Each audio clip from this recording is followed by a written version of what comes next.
எல்லாருக்கும் மேலாக உயர்ந்தவர், உமக்கு மேல் ஒருவரும் இல்லையே.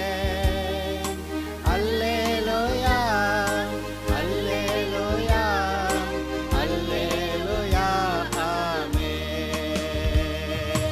அல்லேலூயா, அல்லேலூயா, அல்லேலூயா, ஆமென். ஒருவரால் சிருஷ்டிக்கப்படாமலே தாமாக என்றென்றும் இருப்பவர். இப்பொழுது கூட விசுவாசம் பற்றி நாம் படித்து கொண்டிருக்கிறோம். கடந்த சில செய்திகளில் நாம் எப்படி அந்த விசுவாசத்தை விசுவாசித்து அந்த நன்மையை பெற்றுக்கொள்வதுன்னு சொல்லிக்கிட்டு இருந்தேன். அதாவது தேவன் நமக்கு வாக்குத்தத்தங்களை கொடுத்திருக்கிறார். அந்த வாக்குத்தத்தங்களை பிடித்து கொண்டு அந்த தேவ நன்மையை பெற்றுக்கொள்ள வேண்டும் என்று சொல்லி கொண்டிருந்தேன். அப்போ அந்த வாக்குத்தத்தத்தை நீங்கள் பிடிச்சிட்டிங்கன்னா நீங்கள் கர்த்தரையே பிடிச்சிட்டிங்க. நீங்கள் வாக்குத்தத்தங்களை கையில் உங்கள் மனசில் இறுக்கி பிடிச்சி வச்சுருக்கிறப்ப கர்த்தர் உங்களை விட்டு விலகி போக முடியாது. அது உண்மை. தேவன் தம்முடைய வார்த்தையின்படியெல்லாம் சகலத்தையும் செய்கிறவர். தமது சகல மகிமை பிரஸ்தாபங்களை பார்க்கலும் தம்முடைய வார்த்தையை மகிமைப்படுத்தியிருக்கிறார். அப்போ வார்த்தைக்கு அவ்வளோ முக்கியத்துவம் கொடுத்துருக்கிறாருன்னா அந்த வார்த்தையின்படி செய்கிறவர். நான் சொன்னேன் அதை செய்வேன் என்று சொல்லுகிறவர். இப்பொழுதும் கூட நீங்கள் வசனத்தை, அந்த வாக்குத்தத்த வசனத்தை பிடித்து கொள்வீர்களானால் அப்போ கர்த்தரையே பிடித்து கொண்டீர்கள். நீங்கள் அவருடைய வசனத்தை பிடித்து கொண்டு இருக்கும்போது கர்த்தர் அந்த இடத்த விட்டு விலகி போக முடியாது. ஏன்னா வசனமும் கர்த்தரும் ஒன்றாக இருக்கிறார்கள். ஆதியிலே வார்த்தை இருந்தது, அந்த வார்த்தை தேவனாக இருந்தது. நீங்கள் இந்த வார்த்தையை பிடிச்சிக்கிட்டா அப்போ கர்த்தரை பிடிச்சிட்டீங்க. ஆதலால் நீங்கள் வாக்குத்தத்த வார்த்தையை பிடிச்சு அதன் மூலமாக கர்த்தரையும் பிடிச்சு வச்சுக்கிட்டு அந்த வாக்குத்தத்த வசனங்கள் உங்களுக்கு என்ன நன்மை செய்கிறதா சொல்லுதோ அதை நீங்கள் பெற்றுக்கொள்ள வேண்டும் என்று சொல்லி கொண்டிருந்தேன். நீங்கள் வாக்குத்தத்த வசனத்தை பிடிச்சிக்கிட்டா கர்த்தரை பிடிச்சிட்டீங்க. இடையில ஒரு நேரம் அந்த வாக்குத்தத்த வசனத்தை விட்டுட்டிங்கன்னா இதெல்லாம் எப்படி என் வாழ்க்கையில் நடக்காதுங்க அப்படி ஏதாவது சொல்லிட்டீங்கன்னா அப்போ அந்த வாக்குத்தத்த வசனத்தை விட்டுட்டீங்க, அப்போ கர்த்தரையும் விட்டுட்டீங்க. இப்போ இயேசுவை ஆண்டவராக ஏற்றுக்கொண்டிருக்கிறவர்களை பற்றி தான் பேசிகிட்டு இருக்கிறேன். ரட்சிக்கப்பட்டவர்களை குறித்து பேசி கொண்டிருக்கிறேன். அநேக சமயங்களில் எங்கே குறைபாடு வருதுன்னு நான் காட்டிடுறேன். அதுபோல் பல இடங்களில் இருக்கலாம். நான் ஒன்று மட்டும் சொல்கிறேன். இன்றைக்கி பலவீனமே வியாதியே இல்லாத, சுகவீனமே இல்லாத யாராவது ஒரு விசுவாசியை நீங்கள் காட்டுவீங்களா? ஏறக்குறைய எல்லாரும், ஒருவேளை ஒரு சிலர் நல்லா சுகவீனம் இல்லாமல் இருக்கலாம், நான் அதை இல்லைன்னு சொல்லலை. ஆனால் பொதுவாக ஒரு குறிப்பிட்ட வயதுக்கு மேலே போனோம்னா எல்லா விசுவாசிகளுக்குமே ஏதோ ஒரு பலவீனம், ஏதோ ஒரு சுகவீனம், ஏதோ ஒரு வியாதி அது அவர்களை பிடித்து கொள்ளுகிறது. அதை விட்டு போக மாட்டேங்குது. பார்த்திங்களா? அங்கே அந்த பிரச்சனையை தீர்க்கறதுக்கு தான் இப்போ நான் பேசிக்கிட்டு இருக்கிறேன். பாருங்க, தேவன் நல்லவர். நானே உன் பரிகாரியான கர்த்தர் என்று சொன்னார். அதாவது நானே உன்னை குணமாக்குகிறவர். அவர் அப்படியெல்லாம் சொல்லி வச்சுருக்கும்போது அவர் எப்படி குணமாக்குகிறார்னு கேட்டால் தேவன் தமது வசனத்தை அனுப்பி அவர்களை குணமாக்குகிறார் என்று அங்கே எழுதியிருக்கிறது. நான் உங்களுக்கு அந்த வசனத்தை உங்களுக்கு வாசித்து காட்டுறேன். சங்கீதம் 107. அங்கே இஸ்ரவேல் ஜனங்கள் எகிப்திலிருந்து புறப்பட்டு வந்தவங்க வனாந்தரத்தில் அவங்களுக்கு ஒரு வியாதி கூட இல்லை. ஏன்னா பஸ்கா ஆட்டை புசித்திருந்தார்கள். பஸ்கா ஆட்டை புசித்திருந்த அந்த இஸ்ரவேலருக்கு வனாந்தரத்தில் வரும்போது அவர்கள் கன்றுக்குட்டியை செய்து ஆராதிக்கிற நாள் வரைக்கும் அவர்களுக்கு வியாதி கிடையாது. ஏனென்றால் அவர் சொல்லுகிறார், நானே உன் பரிகாரியான கர்த்தர். எகிப்தியருக்கு வரப்பண்ண ஒரு வியாதியை உண்மையில் வரப்பண்ண மாட்டேன் அப்படி சொல்கிறாரு. அப்போ கர்த்தரே நமக்கு பரிகாரியானவர். அவருடைய தழும்புகளாலே நாம் குணமாகிறோம். வேறு எந்த வழியிலையும் இல்லை. அதை எப்படி குணமாக்குறாருன்னு கேட்குறப்ப இந்த வசனத்தை அனுப்பி குணமாக்குகிறாருன்னு சொல்ல வர்றோம். எங்கே? சங்கீதம் 107. 19 20 வாசிக்கிறேன். தங்கள் ஆபத்திலே கர்த்தரை நோக்கி கூப்பிடுகிறார்கள், அவர்கள் இக்கட்டுக்கு அவர்களை நீங்களாக்கி ரட்சிக்கிறார். எப்படி ரட்சிக்கிறாருங்கிறது அடுத்த வசனம். அவர் தமது வசனத்தை அனுப்பி அவர்களை குணமாக்கி அவர்களை அழிவுக்கு தப்புவிக்கிறார். அவர் தமது வசனத்தை அனுப்பி அவர்களை குணமாக்கி அவர்களை அழிவுக்கு தப்புவிக்கிறார். அதுபோல் வசனத்தை தான் அனுப்புகிறாரு. இப்போது உங்ககிட்ட கர்த்தர் நான் உன்னை குணமாக்குகிற கர்த்தர் அப்படின்னு உங்ககிட்ட பேசினா அப்போ குணமாக்குறாருன்னு அர்த்தம். நீ உன் படுக்கையை எடுத்துக்கொண்டு எழுந்துரு அப்படின்னாருனாக்க அவன் சப்பானியை சுகமாக்குறாருன்னு அர்த்தம்.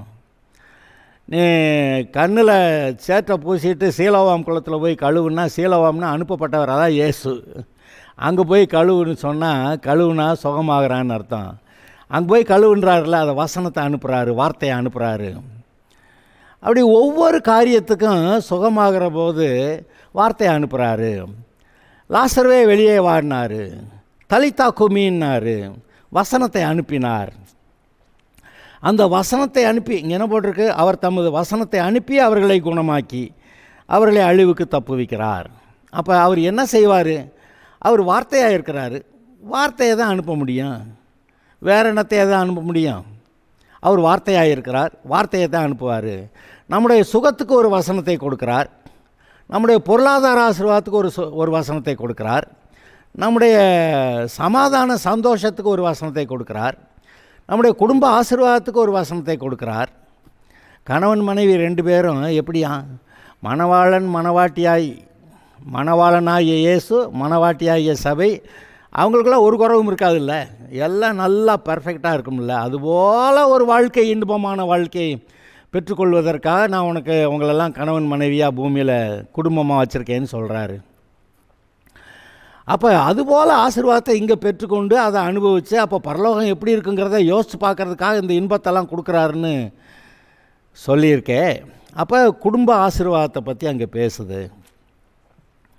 இப்படி ஒவ்வொரு காரியத்துக்கும் கர்த்தருக்கு பயந்தவனுடைய வழிகளில் நடக்கிறவனவனும் அவன் இவ்விதமாய் ஆசீர்வதிக்கப்படுவான். எவ்விதமாய்? அவன் மனைவி வீட்டோரங்களில் கனிதரும் திராட்சை கொடியை போல் இருப்பாள், அவனுடைய பிள்ளைகள் பந்தியை சுற்றிலும் ஒலிவ மர கன்றுகளைப் போல இருப்பார்கள். அந்த குடும்பத்தில் எப்படி ஆசீர்வாதம் சொல்லியிருக்கார் பார்த்தீங்களா? வார்த்தை.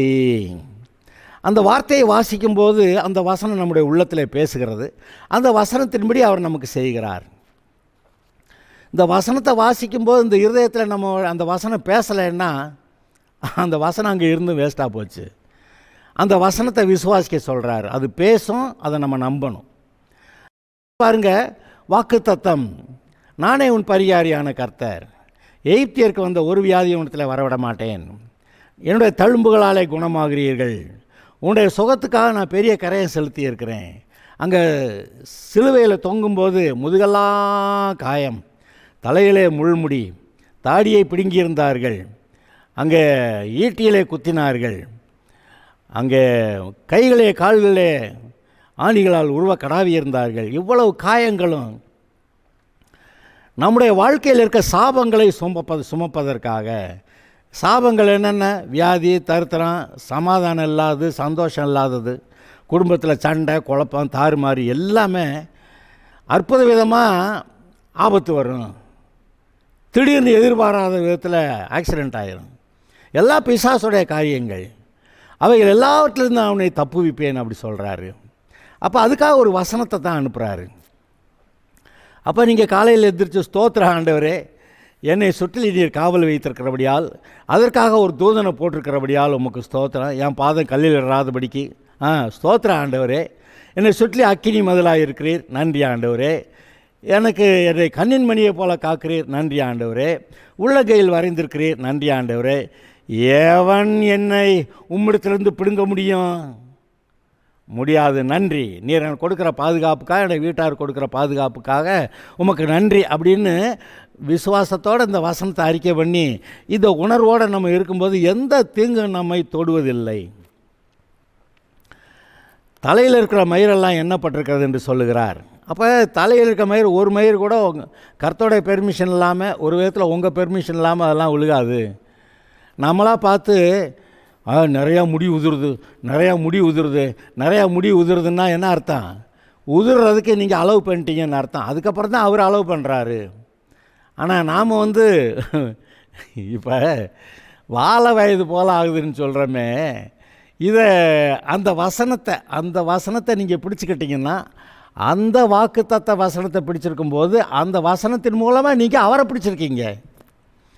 அந்த வசனத்தை நீங்கள் பிடிச்சிருக்கும்போது அவர் விலகி போக முடியாது. ஏய், அன்றைக்கி நான் சொன்னதுக்கு இன்றைக்கி ஏன்டா இதை பிடிச்சிக்கிட்டு வம்பு பண்ணுறேன் அப்படியெல்லாம் கேட்க மாட்டார். அவர் தன்னுடைய வசனத்தை நிறைவேற்றுவார். வானம் பூமி மாறினால் இந்த வார்த்தைகள் ஒழிந்து போகாது. அப்படி தானே? அப்போ இந்த வசனத்தை விசுவாசித்தா நீங்கள் அவரையே விசுவாசிக்கிறீங்க. பாருங்க, அவருடைய வசனத்தை விசுவாசித்தா அவரை விசுவாசிக்கிறீங்க. ஆனால் பிசாசு சொல்கிற வார்த்தையை விசுவாசித்தா நீங்கள் அவனை நம்புறீங்க. உலக சூழ்நிலையை பார்த்து அவ்வளவுதான், கொரோனா வந்துருச்சு, நம்மெல்லாம் தாக்கு பிடிக்க முடியாது அப்படி சொல்லுங்கள். உங்களால் தாக்கு பிடிக்க முடியாது. அது எத்தனை கொரோனா எங்கே வந்தாலும் சரி அது என்னை தொடாதுன்னு சொல்லுங்கள். ஏன்னா கர்த்தர் எனக்கு பரிகாரியான கர்த்தர். இந்த தீங்கு எதுவும் வராமல், இந்த வியாதி எதையும் வராமல் எனக்கு தடுக்கிறவர் அப்படின்னு நீங்கள் சொல்லுங்கள், அது வராது. இப்போ பிரச்சனை எங்கேன்னா நம்ம இருதயம்தான். நம்ம இருதயம் ஒழுங்காக கர்த்தருடைய வசனத்தை பிடிக்குதா, இல்லை உலக சூழ்நிலைகள் மூலமாக பிசாசு பேசுகிறானே அந்த பிசாசுடைய வார்த்தைகளை ஏற்றுக்கிட்டு பிசாசே நம்புகிற அந்த மனநிலையில் இருக்கிறோமா? கர்த்தருடைய வசனத்தை விசுவாசித்தா கர்த்தரை பிடிச்சிக்கிட்டோம். இந்த உலக சூழ்நிலைகள் மூலமாக பிசாசுடைய வார்த்தையை நம்பினாக்கா இப்போ பிசாசை பிடிச்சிக்கிட்டோம். அது அப்புறம் ஏறி மேயும் நம்ம மேலே. அது இப்போ இந்த உலக பிரகாரமானன்னு சொல்லுவாங்கள்ல, இந்த உலகம் பேசுகிற மாதிரி பேசிட்டு கர்த்தர் பேசுகிற மாதிரி ஆசீர்வாதம் வரணும்னு எப்படி எதிர்பார்க்கறது? அப்போ நீங்கள் உலகம் பேசுகிற மாதிரி பேசக்கூடாது. நீங்கள் தேவனுடைய பிள்ளைகள், அவருடைய இரத்தத்தால் மீட்கப்பட்டவர்கள், நீங்கள் தேவனால் பிறந்திருக்கிறீர்கள், கர்த்தருடைய நாமம் உங்களுக்கு தரிக்கப்பட்டிருக்கிறது, நீங்கள் தேவர்கள் என்று அழைக்கப்படுகிறீர்கள், அவர் உங்களை நீதிமானாய் பரிசுத்தவானாய் ஆக்கியிருக்கிறார், அவருடைய சுபாவத்தையே கொடுத்துருக்கிறார். இப்போ நீங்கள் அவருடைய சுபாவத்தை நீங்கள் எடுத்துக்கிறாம மிருகத்தோடைய சுபாவத்தை எடுத்துக்கிட்டால் எப்படி? இந்த பூமியில் 2 வகையான இந்த சுபாவங்களை பார்க்கலாம். ஒன்று, தேவனுடைய சாயல் ரூபத்தில் இருக்க மனுஷன் தேவனுடைய சுபாவத்தில் இருப்பான். அப்புறம் இந்த மிருகங்களுக்கு இன்னொரு சுபாவம் இருக்குது, பார்த்தீங்களா? இப்போ அந்த மனுஷன் குரங்குலேருந்து வந்தேன்னு அவன் சொல்லிக்கிறான். அப்படி சொல்லிக்கிட்டு அவன் செய்கிற அக்கிரம பாவத்துக்கெல்லாம் நான் மிருகத்திலேருந்து தானே வந்தேன், அதனால் அப்படித்தானே இருப்பேன்னு அதுக்கு ஒரு சமாதானம் சொல்லிக்கிறான்.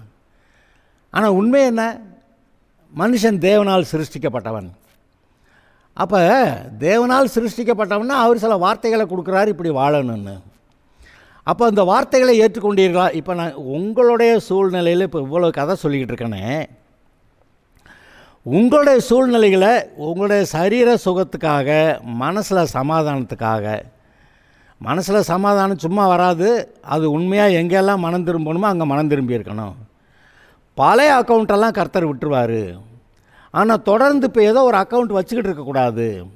இன்னும் அந்த கடன் இருக்குது, இந்த பாவம் இருக்குது, இந்த காரியம் இருக்குது, என்கிட்ட இந்த தப்பு இருக்குது, அப்படி சொல்லக்கூடாது. நான் மனம் திரும்பிட்டேன், இப்போ என்கிட்ட பாவம் இல்லைன்னு சொல்லணும்.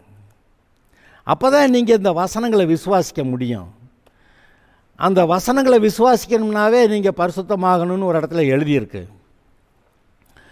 அந்த வசனத்தை விசுவாசிக்க முடியலன்னா அங்கே எங்கேயோ ஒரு இடத்துல பிசாசு சில தவறான எண்ணங்களை உங்களுக்குள்ளே விதைச்சிருக்கிறான்.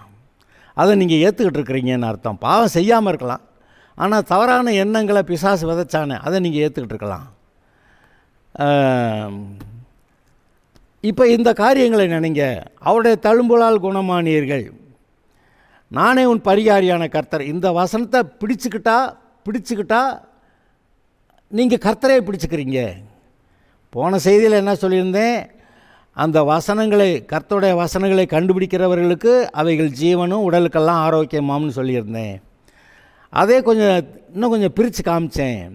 அந்த வசனங்களை கண்டு அதை பிடித்து கொள்ளுகிறவர்களுக்கு அவைகள் ஜீவனும் உடலுக்கெல்லாம் ஆரோக்கியமாம் அப்படின்னு சொல்லியிருந்தேன். இந்த வசனம் எங்கே இருக்குது? நீதிமொழிகள் 4 20, 21, 22. திரும்ப வாசிக்கிறேன், சொன்னது தான் திரும்ப சொல்கிறேன், நல்லா கவனிங்க. என் மகனே என் வார்த்தைகளை கவனி. என்னத்தை கவனி? வார்த்தைகளை கவனி. என் வசனங்களுக்கு உன் செவியை சாய். அவைகள் எவைகள்? கர்த்தருடைய வசனங்கள், வாக்குத்தத்த வசனங்கள். உன் கண்களை விட்டு பிரியாதிருப்பதாக. அதை எப்போதுமே பார்த்துக்கிட்டு காதால் கேளு, கண்ணால் பாரு. அவைகள் உன் கண்களை விட்டு பிரியாதிருப்பதாக. அவைகளை உன் இருதயத்துக்குள்ளே காத்துக்கொள். எங்கே இருதயத்தில் கொண்டு வை. மூளையில் வச்சுக்கிட்டு மனப்பாடமாக ஒப்பிச்சேன்னு சொல்லாத. இந்த வசனங்கள் உன் இருதயத்தில் இருக்கட்டும். இருதயத்தில் இருக்கிறதெல்லாம் விசுவாசமாக மாறிடும். அவைகளை கண்டுபிடிக்கிறவர்களுக்கு அவைகள் ஜீவனும் அவர்கள் உடலுக்கெல்லாம் ஆரோக்கியமாம். இதைத்தான் கடந்த செய்தியில் நான் பிரித்து சொல்லியிருந்தேன். எப்படி? அவைகளை கண்டு அவைகளை பிடித்து கொள்ளுகிறவர்களுக்கு அவைகள் ஜீவனும் அவர்கள் உடலுக்கெல்லாம் ஆரோக்கியமாம். இங்கே பாருங்கள், இயேசுவானவர் தன்னுடைய சொந்த ஊரில் நாசரேத்தில் போய் அவர் அங்கே ஆலயத்தில் இருந்தபோது வாசிக்கும்படி வேத புஸ்தகம் அவரிடத்தில் கொடுக்கப்பட்டது. அதில் என்ன எழுதியிருக்குன்னு நினைக்கிறீங்க? அவர் தம்மை பற்றி எழுதியிருக்கிற அந்த பகுதியை கண்டு அதை வாசித்தார் என்று எழுதியிருக்கிறது. அவரை பற்றி என்ன எழுதியிருக்குன்னு கண்டு அதை வாசித்தார். நீங்களும் நான் என்ன வாசிக்கணும்? நம்மை பற்றி வசனம் என்ன சொல்லுகிறது என்று நாம் கண்டு அதை வாசிக்க வேண்டும். நான் உங்களுக்கு இதை வாசி காட்டுறேன். இங்கே பாருங்கள், தாம் வளர்ந்த ஊராகிய லூக்கா 4:16 வருது.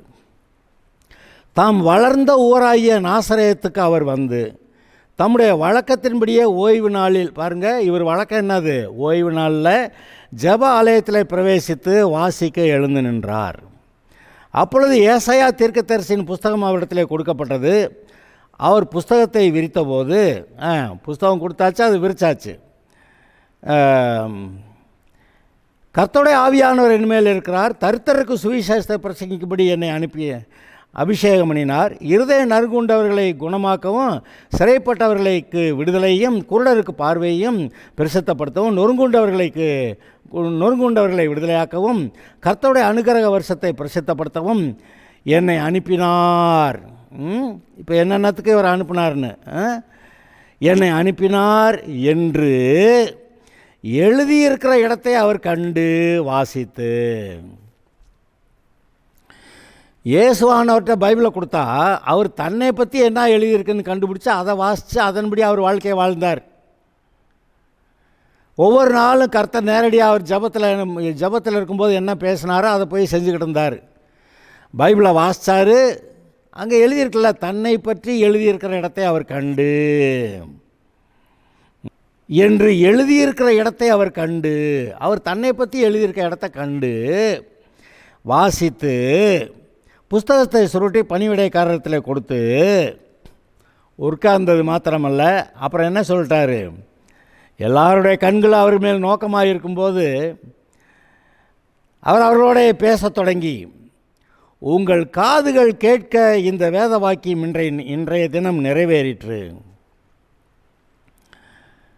இந்த வேத வாக்கியம் இன்றைக்கி உங்கள் காது கேட்க இந்த வசனம் நிறைவேறிடுச்சுப்பா அப்படின்றாரு. அதை கேட்டவொன்னா அவங்களுக்கு கோபம் பொத்துக்கிட்டு வந்துருச்சு. கல்லை விட்டு எரிய ஆரம்பிச்சிட்டாங்க. அவர் தப்பிச்சம்பளச்சன்னு ஓட வேண்டியதாகிருச்சு. ஓகே, ஆனால் அவர் தன்னை பற்றி எழுதியிருக்க இடத்தை கண்டு, இப்போ நீங்களும் நானும் நம்மை பற்றி எழுதியிருக்கிற இடத்த எப்படி காங்கிறது? நீங்கள் ரட்சிக்கப்பட்டிருக்கீங்களா இல்லையா? அப்போ இயேசுவை ஆண்டவராக ஏற்றுக்கொண்டவர்கள், தேவனாலே பிறந்தவர்கள், தேவனுடைய பிள்ளைகளாகும்படி அவர்களுக்கு அதிகாரம் கொடுக்கப்பட்டது. அப்போ தேவனுடைய பிள்ளைகளுக்கு என்னெல்லாம் ஆசீர்வாதம் இருக்குன்னு வாக்கு தத்தங்களில் சொல்லியிருக்காரா இல்லையா? அதாவது தேவனால் பிறந்தவர்கள்னால் அது அவைகள் உலகத்தை ஜெயிக்கும். தேவனால் பிறந்தவைகள் உலகத்தை ஜெயிக்கும். இப்போ நீங்கள் தேவனால் பிறந்திருக்கீங்கன்னா உலகத்தை ஜெயிப்பீங்க. உலகங்கிறது என்னது? பிசாசு, அவனோட சேர்ந்த ஒட்டுமொத்த மனிதர்கள், இவங்களெல்லாம் செய்கிற ஆர்ப்பாட்டங்கள், ஆட்டப்பாட்டங்கள், அதுதான் உலகம்.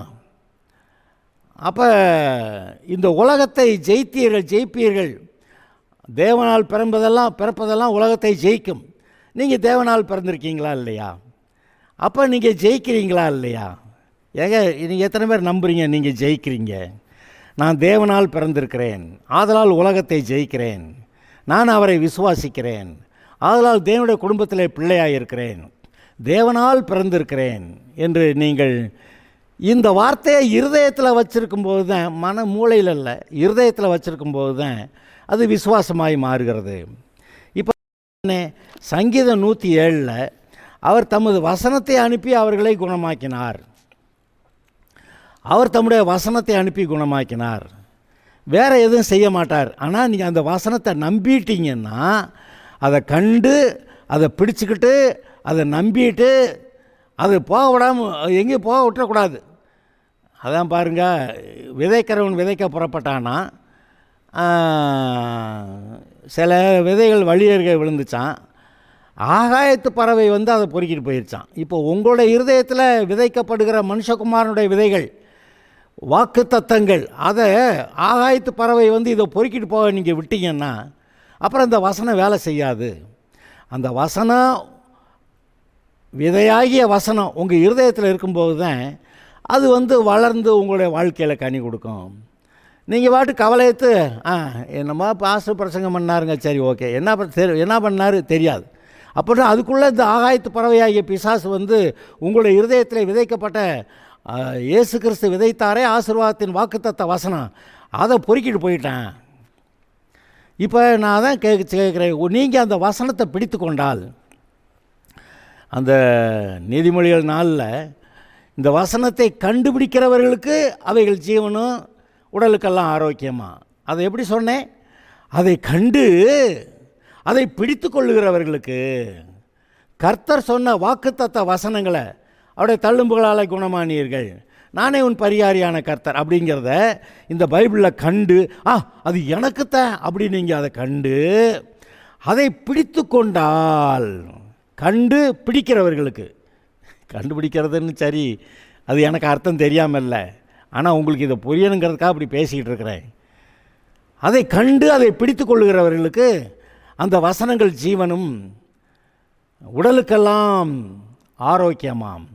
அப்போ ஆரோக்கியத்தை பற்றி இந்த வசனம் பேசுதில்லை, நீங்கள் சுகமாக இருக்கிறத பற்றி பேசுதில்லை, தெய்வீக சுகம் பற்றி பேசுது, தேவனுடைய ஆரோக்கியம், அவர் கொடுக்குற ஆரோக்கியம் பற்றி பேசுது. ஆரோக்கியம்னா இனிமேல் வியாதி வராது. தெய்வீக சுகம்னா வியாதியை நீக்கி அவர் சுகம் கொடுத்துருக்கிறார். அப்போ தெய்வீக ஆரோக்கியம், வியாதி வராமல் இருக்கிறதுக்கான வழி அங்கே இருக்குல்ல. எகிப்தியருக்கு வரப்பண்ண ஒரு வியாதி உங்கள் மேல் வரப்பண்ண மாட்டேன் அப்படி சொன்னார்ல. அப்போ தேவ ஆரோக்கியத்தோடு கூட நம்ம வாழலாம், கர்த்தர் கொடுக்குற ஆரோக்கியத்தோடு கூட வாழ்ந்திருக்கலாம். வியாதி ஆக வேண்டிய அவசியம் இல்லை. அதுக்கு வியாதியாக வேண்டிய அவசியம் இல்லைன்னா எப்படி? எகிப்தியருக்கு வரப்பண்ண ஒரு வியாதியும் இடத்துல வரப்பண்ண மாட்டேன்னு அவர் சொல்லியிருக்காரு. அதனால் எந்த வியாதி என்னை பிடிக்காது, கொரோனா முதல் கொண்டு என்னை எதுவும் பிடிக்க முடியாது அப்படி சொல்லி அப்படி விசுவாசிச்சிட்டிங்கன்னா, அந்த வசனத்தை விசுவாசிச்சிட்டிங்க, அந்த வசனத்தை பிடிச்சிட்டிங்க, அதில் இருக்க நன்மையை பிடிச்சிட்டிங்க, அது வசனத்தை மறக்காமல் பிடிச்சிக்கிட்டீங்க. சில சமயத்தில் மறந்து போகிற மாதிரி தெரியுது. நேத்தான் பைபிள் வாசித்தேன், அதுக்குள்ளே மறந்து போச்சுங்க. காலையில் பைபிள் வாசித்தேன், மறந்து போச்சுங்க. பாஸ்டர் பிரசங்கம் பண்ணாருங்க, மறந்து போச்சுங்க. இன்னும் அப்படி இல்லை, அந்த வசனத்தை பிடிச்சிக்கிறது. பாஸ்டர் இதை சொன்னார், இந்த இன்றைக்கி இதை வாசித்தேன், அது என் இருதயத்தில் பேசிச்சு, அந்த வசனம் பேசிச்சு, அந்த வசனத்தின்படி எனக்கு சுகம் உண்டு அப்படின்னு சொல்லி நீங்கள் அதை பிடித்து கொண்டால் சுகம் இருக்கிறது. பிசாசை திருட வர்றான், ஆகாயத்து பறவையாக வந்து திருட வர்றான். அப்புறம் உபத்திரவங்களை கொடுத்து கற்பாறையில் வெயில் ஏறின போது தீந்து போச்சுன்னு இருக்கு. அது மாதிரி நமக்கு நெருக்கங்கள் பிரச்சனைகள் வரும்போது இந்த வசனத்தை விட்டுறதுக்கு வாய்ப்பு இருக்குது. அப்புறம் நம்முடைய சொந்த உலக ஆசையில் மனதை செலுத்திடுறதுனால, இந்த வசனத்துக்கு முக்கியத்துவம் கொடுக்காததுனால முள்ளுகளுக்குள்ளே விதைக்கப்பட்ட விதை பலனற்று போயிடுச்சு அப்படி சொல்லியிருக்கு. ஆனால் உங்களோட இருதயம் நல்ல நலமாக இருக்குதுன்னா, அவருடைய தழும்புகளால் குணமானேங்கிற வசனம் விதைக்கப்படும் போது, நான் அவருடைய பரிகாரியான கர்த்தர்னு அந்த வசனம் விதைக்கப்படும் போது, இந்த மாதிரி இவ்வளோ பேரை கர்த்தர் சுகமாக்கினார். மனுஷன் சுகமாக இருப்பது கர்த்தருடைய சித்தம், அதனால் நானும் சுகமாக இருக்கிறது கர்த்தருடைய சித்தம் அப்படின்னு நீங்கள் சொல்லுவீங்கன்னா, யாக்கோபு நாளில் சொல்லியிருக்கேன், அவனா பாவம் செஞ்சு அதனால் வியாதி வந்துருந்துச்சுன்னா அவன் பாவத்தை அறிக்கையிட்டுட்டு அங்கே மூப்பர் வந்து எண்ணெய் பூசி ஜெபிக்கிறப்ப அவனுக்கு பாவம் செஞ்சாலும் மன்னிக்கப்படும், அவன் சுகமாக்கப்படுவான் அப்படின்னு எழுதியிருக்கேன். அப்படியாவது நீங்கள் சுகத்தை பெறலாம், அந்த வசனத்துக்காக நீங்கள் போகலாம். அந்த வசனங்கள் மூலமாக நீங்கள் சுகமடைகிறீர்கள். அந்த வசனங்கள் மூலமாக தேவன் சுகத்தை அனுப்புகிறார். அதை பிடிக்கிறது நம்ம வேலை. அதாவது 2 பேர் சேர்ந்து, தேவனும் வசனத்தை அனுப்பணும், நம்மளும் அதை பிடிக்கணும். நான் பிடிக்கிறேன்னு இருந்தால் அவர் வசனத்தை அனுப்பவே இல்லைன்னா, நம்ம பாவத்தில் இருக்கும்போது அந்த வசனத்தை அவர் அனுப்ப மாட்டார். அந்த வசனம் பைபிளில் 1000 எழுதியிருக்கான், ஆனால் நம்மக்கிட்ட பேசாது. அதனால் நம்ம உண்மையாக மனம் திரும்பி இருக்கும்போது அவர் வந்து அந்த வசனங்களை கொண்டு நம்மகிட்ட பேசுகிறாரு. அப்போ நம்ம அதை பிடிச்சிக்கணும். அவர் வசனத்தை அனுப்பவும் செய்யணும், நம்ம அதை பிடிக்கவும் செய்யணும். அவர் அனுப்பி நம்ம அதை பிடிக்கலைன்னா வீணாக போச்சு. நம்ம பிடிக்கிறேன்னு உட்காந்துருக்கும்போது அவர் அனுப்பலைன்னா அப்பவும் வேஸ்ட்டு. அப்போ அவர் வசனத்தை அனுப்பணும், அதை நம்ம பிடிக்கணும். இப்போ அவருடைய தழும்புகளால் குணமானேங்கிற வசனம் பைபிளில் இருக்குது. அந்த வசனத்தை நம்ம வாசிக்கிறோம், ஆனால் நமக்கு மனசுக்குள்ளே ஒரு பிடிப்பும் இல்லைன்னா அப்போ அவர் அந்த வசனத்தை அனுப்பவே இல்லை. அவர் அந்த வசனத்தை நம்மகிட்ட பேச மாட்டேங்கிறாரு, அது நம்முடைய உள்ளத்தில் பேச மாட்டேங்குது. அப்போ பாவத்தை விட்டு மனம் திரும்பணும். பாவத்தை விட்டு மனம் திரும்பி ஸ்தோத்திரம் ஆண்டவரே அப்படின்னு சொல்லிட்டா, இப்படி எல்லா அநியாயத்தை நீக்கி உங்களை ஆக்குகிறதுக்கு அவர் நீதியும் உண்மையுள்ளவராக இருக்கிறார் அப்படி எழுதியிருக்குல்ல. அப்போ அவர் நம்ம உண்மையாக மனம் திரும்பினா அவர் வந்து நம்மை ஆசீர்வதிக்கிறார், சுகமாக்குகிறார், நம்மை வாழ வைக்கிறார். நான் அவைகளுக்கு ஜீவன் உண்டாயிருக்கும், அந்த ஜீவன் பரிபூர்ணப்பட வந்தேன் என்றார். நீங்கள் நன்றாக இருப்பதற்காக, நீங்கள் வாழ்ந்திருப்பதற்காக, நீங்கள் சுகமாக இருப்பதற்காக, உங்களுடைய தேவைகள் சந்திக்கப்படுவதற்காக அந்த வாக்கு தத்தங்கள் இருக்கிறதே, எனக்காக அவர் தரித்திரரானார். நான் ஐஸ்வர்யவனாகும்படி அவர் எனக்காக தரித்திரரானார். இந்த வசனம் இருக்கா இல்லையா? அவர் தான் என்னுடைய சமாதானத்தின் தேவன். வசனம் இருக்கா இல்லையா? சமாதானத்தின் தேவன்னு. அவர் தம்முடைய பரிசுத்த ஆவியினால் உண்டாகிற சந்தோஷத்தை கொடுத்து அது மூலமாக தேவனுடைய ராஜ்யத்தை எனக்குள்ளே கொடுக்குறாருன்னு அந்த வசனம் இருக்கா இல்லையா? அப்போ ஒவ்வொரு காரியத்தை குறித்து சத்துருவை பற்றி சொல்கிறாரு, பிடரிய உன்ட்ட ஒப்பு கொடுக்குறேன், நீ அவனை அடிச்சு காலி பண்ணுன்றாரு. சத்துருக்கள் உனக்கு விரோதமாக ஒரு வழியாக வந்து 7 வழியாக ஓடி போவார்கள்ங்கிறாரு. பிசாசை துரத்துறதை பற்றி சொல்கிறாரு, என் நாமத்தினாலே பிசாசுகளை துரத்துவார்கள்னு. அப்போ எந்த வாக்குத்தத்தம் நமக்கு இல்லை, நமக்கு தேவை எதுவோ அந்த வசனத்தை எடுத்து, ஆண்டவரே என் இருதயத்தை நல்லா வச்சுருக்கேன், என்கிட்ட நீர் இந்த வசனத்தின்படி எனக்கு செய்யணும், அவ்வளவுதான். இந்த வசனத்தை பிடிச்சிக்கிட்டேன், அவருடைய தழும்புகளால் குணமானீர்கள், நான் இதை பிடிச்சிக்கிட்டேன் விடமாட்டேன், நீர் அதனால் எங்கேயும் போக முடியாது, நீர் என்னோட கூட இருக்கிறீர், நீர் இருக்கிறீரா இல்லைன்னு நான் பிடிச்சிருக்கேன். நிறைய பேருக்கு ஆண்டவரே வாரும் வாரும் வாரும்னு அவர் தான் இங்கே இருக்கிறாரு, அதை விட்டுப்பட்டு வாரும்னா அப்போ ஏதோ விவரம் தெரியாமல் இருக்காங்க. இப்போ என்ன சொல்லணும்? ஆண்டவரே இந்த வசனத்தை கண்டு பிடிச்சிருக்கேன், இந்த வசனத்தின்படி எனக்கு இப்போ சுகம், விடுதலை, இந்தந்த நன்மைகள் என் வாழ்க்கையில் நீர் தான் சொல்லி, உம்முடைய வசனம் தானே, நானா சொன்னேன், நீர் தான் இந்த வசனத்தை சொல்லியிருக்கிறீர், இந்த வசனத்தின்படி கடவுது. கர்த்தர் தாவீதுகிட்ட நான் உனக்கு வீட்டை கட்டுவேன்னு சொல்லிவிட்டார். அவன் கடைசிக்கு என்ன பண்ணுறேன், நீர் சொன்னபடியே கடவுதுன்னு. அவனுடைய குமாரன் சாலமோன் வந்து எங்கள் அப்பாவுக்கு இதெல்லாம் சொன்னீங்களே அதுபடியே செய்யும்ன்றான். என்னது அதுபடியே?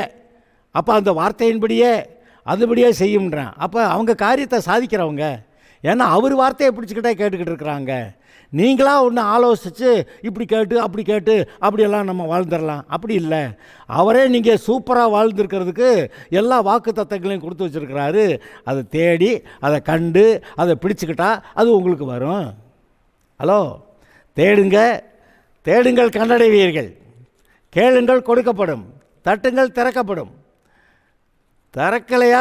தட்டுங்க திறக்கும்ன்றாரு. வசனத்தின் மூலமாய் தட்டுங்கள். இந்த வசனத்தை தேடுனா கண்டுபிடிப்பீங்க, கேட்டால் கொடுப்பாரு.